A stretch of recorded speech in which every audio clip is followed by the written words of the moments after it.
Bonjour, alors aujourd'hui je voulais revenir sur des faits d'actualité qui malheureusement se ressemblent, c'est-à-dire encore des attaques par ransomware. Beaucoup effectivement d'entreprises ont été victimes d'attaques de ce type-là et sont encore une fois en grande difficulté malgré entre guillemets toutes les campagnes qui peuvent y avoir lieu. On est toujours un petit peu dans le déni et on est un petit peu dans ce que j'appellerais le syndrome de la ligne Maginot. Alors la ligne Maginot, pour toutes celles et ceux qui ne connaissent pas la ligne Maginot, eh bien c'est une fortification qui a été construite au début des années 30 par la France pour se prémunir de l'invasion, une invasion imminente de l'Allemagne. Cette ligne Maginot présentait différents systèmes de sécurité, il y avait différentes lignes qui étaient réparties en 4 grandes parties, très précisément.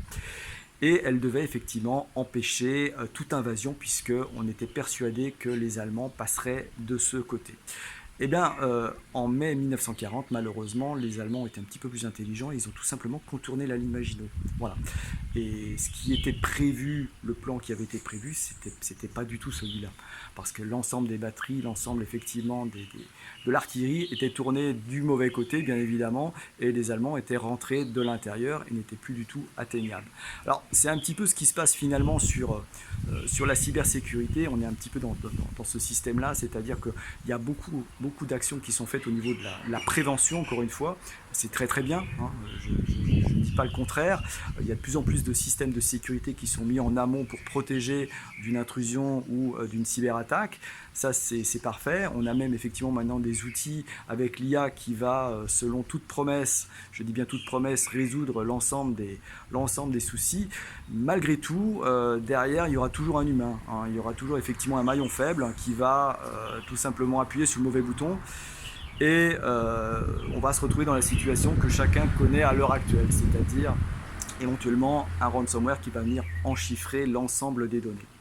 Alors avant, entre guillemets, qu'on ait des solutions miracles ou qu'on puisse attacher n'importe qui, enfin les opérateurs, je dirais, les mains dans le dos, mais on risque de perdre rapidement en productivité, eh bien il faut se tourner encore une fois, toujours, j'insiste, sur le côté curatif, au même titre que cette fameuse ligne Maginot. Si on avait effectivement prévu que les Allemands allaient contourner effectivement la ligne Maginot, on aurait prévu un plan B, c'est-à-dire une solution qui permettrait de repousser l'assaillant de l'autre côté. Et là, en l'occurrence, qu'est-ce qu'on va faire au niveau curatif? Eh bien, on va mettre en place des outils typiquement de type BCDR, c'est-à-dire Business Continuity, Disaster Recovery. Et en dernière ligne, puisque, encore une fois, la sauvegarde, ça restera toujours votre dernier rempart, c'est vraiment la solution de la dernière chance, eh bien, elle sera également là pour vous appuyer en cas de souci majeur si l'ensemble des procédures ne fonctionnent pas telles qu'elles ont été planifiées. Parce que, bien évidemment, ça ne se passe malheureusement jamais comme on le pense. Voilà.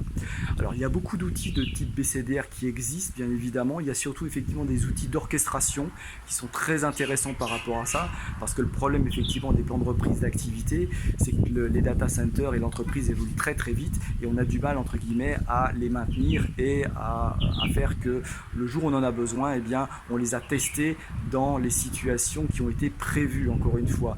Donc ces outils d'orchestration sont là pour vous aider, pour vous assister, pour automatiser et faciliter le disaster recovery, et il n'empêche que vous pourrez toujours vous appuyer derrière sur la sauvegarde qui vous permettra de compléter les informations qui vous manquent par rapport entre guillemets à la solution en amont. N'oubliez pas également que la solution de sauvegarde qui va rester derrière, elle sera encore là pour vous assister et pour vous permettre de continuer à programmer vos sauvegardes. C'est-à-dire que si vous faites un basculement sur un site de secours, eh bien il faut pouvoir continuer à protéger l'entreprise, et donc il faut pouvoir continuer à protéger les données à partir du moment où vous serez sur le site de secours. J'en parlerai dans une prochaine vidéo. C'est souvent quelque chose qu'on oublie. Voilà, donc pensez à votre ligne Maginot, ne la concevez pas, pensez à cette histoire, je dirais pas que c'est une anecdote, ça n'a fait rire personne à l'époque. Voilà, donc protégez effectivement vos données en amont et en aval, c'est le meilleur conseil qu'on puisse effectivement vous donner.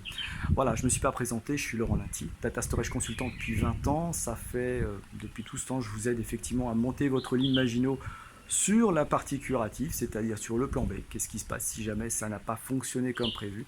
Il faut prévoir effectivement cette situation et ce scénario et pas se retrouver dans une situation où on est obligé de faire appel à des experts en cybersécurité afin qu'ils tentent de déchiffrer des données qui ont été chiffrées parce qu'on n'a pas pu les sauvegarder. Voilà, ce qui est assez dommage.